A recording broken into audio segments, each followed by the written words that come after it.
Welcome, Wombat Regime, here to explain the path of consciousness.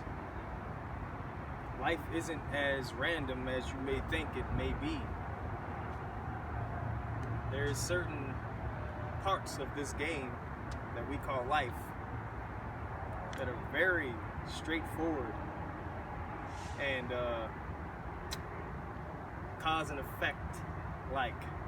There's certain ideas that gain traction and begin to manifest. And here I have an explanation, lots of influence from the book Feeling is the Secret. Lots of good stuff in here. Just explain. Whoa. Whoa. Horse fell already a couple times, so just gonna make sure it doesn't do that again. But basically, the path of consciousness and what route it takes. First, we break down a couple differentiations between separate parts. You got the male side of consciousness that's just conscious, and the female side is subconscious.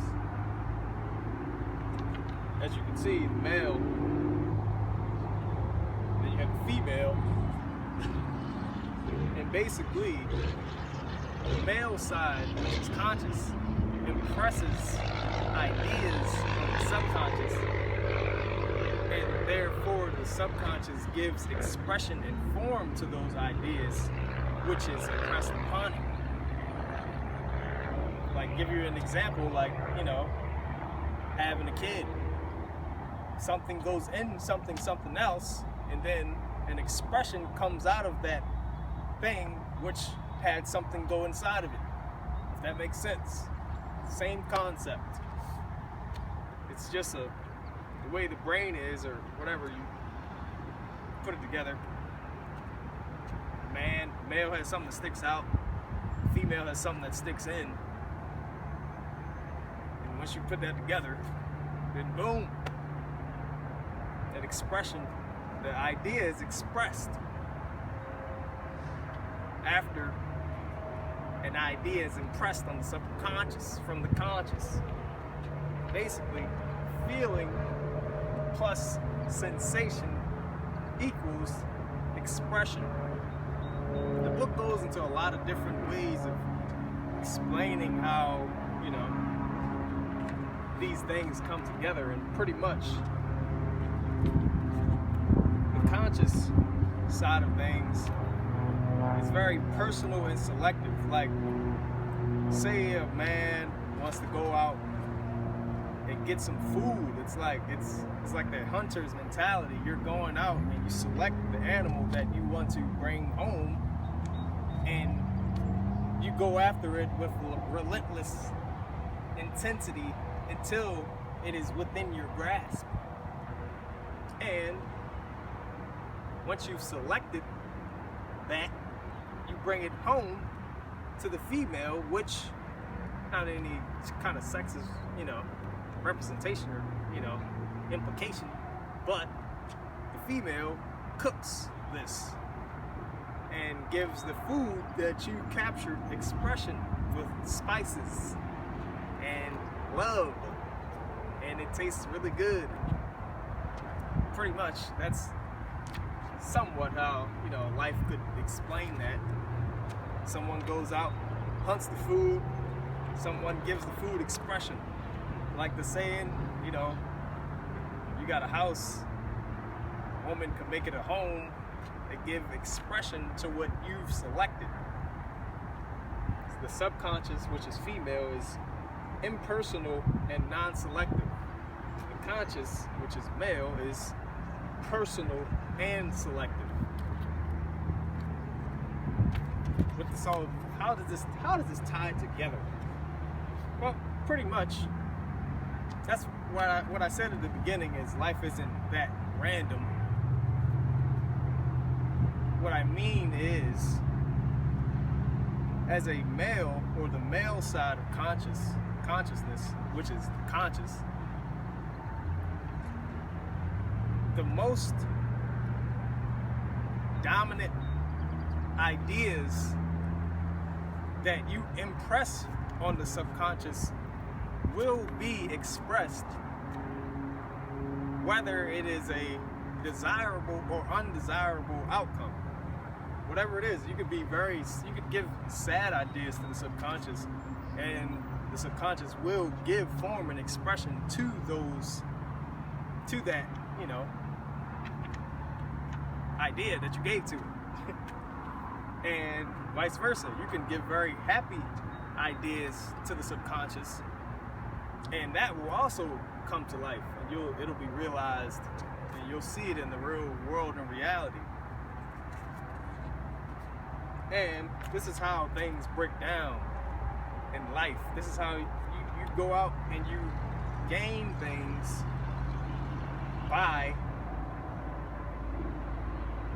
having the happiest outcome that you want be the ideas, and the only ideas that you keep inside of your mind. So if you want something to come to life, the idea that you impress on the subconscious must be in line with what you want, because if you want something, you first have to feel it, and you have to push that feeling onto the subconscious, and the subconscious will then express that.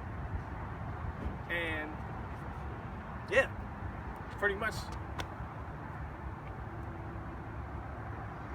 that explains part of it, but we're going to go ahead and hit the quote here that gives you a little more insight of what I'm getting at. The conscious generates ideas and impresses these ideas on the subconscious.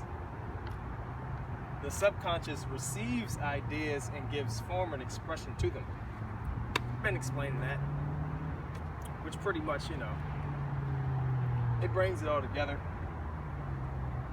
Sensation precedes manifestation. The way that the ideas from the conscious get to the subconscious is through the medium of feeling. The subconscious has to feel what you're pushing at it, or nothing's going to be manifested. Only the most dominant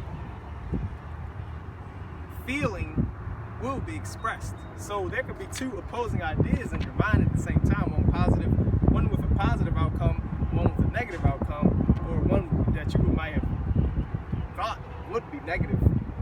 And whichever one is more powerful will be the one that is expressed. Which, leads me to explain this part. Let me see. What part am I at?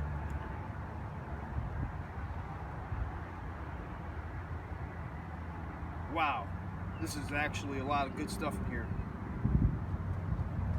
Woo! Don't dwell on the imperfection of yourself or others. To do so is to impress the subconscious with these limitations. What you do not want done unto you, do not feel that it is done unto you or another. This is the whole law of full and happy life. Wow, everything is complementary. Whatever. Yeah, that makes sense. When you get deeper down into it, it just makes sense. The whole world is like that. Someone had an idea, it came to life. Someone wanted to build a road. They had the idea. They saw the idea through.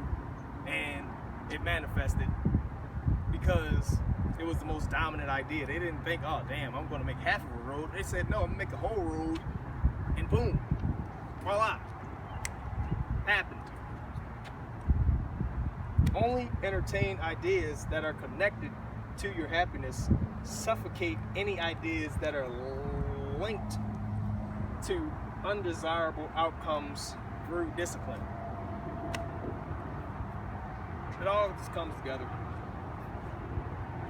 All this stuff, it seems simple, but it's very peculiar when you realize that 5%, or some studies have said that 5% of the mind is conscious and 95% is subconscious. Makes you think that you have a small margin of error when it comes to the ideas that you are letting dominate your identity. When you have certain ideas that are not in line with the outcome that you want, you'll continually manifest outcomes that are undesirable to you. And pretty much what that says to you is, you got to tweak some ideas a little bit. And when you feel an idea, that comes before the manifestation. When you can feel something and embody that sensation of having it in the moment now, it's on its way to be manifested in your life soon. But the sensation comes first. To try to have something or to say that I want something implies that you don't already have it. I am and I will are two different, ends of the spectrum. I am successful is stronger than I will be successful. If you say I am to the subconscious, then guess what? The more that you say that and repeat it, the more that whatever you want to manifest is getting closer and closer, because you'll see it soon. But if you say I will be successful, guess what? You might as well be 2 million miles away, because that's just how this consciousness works. It's all around us. It's infinite.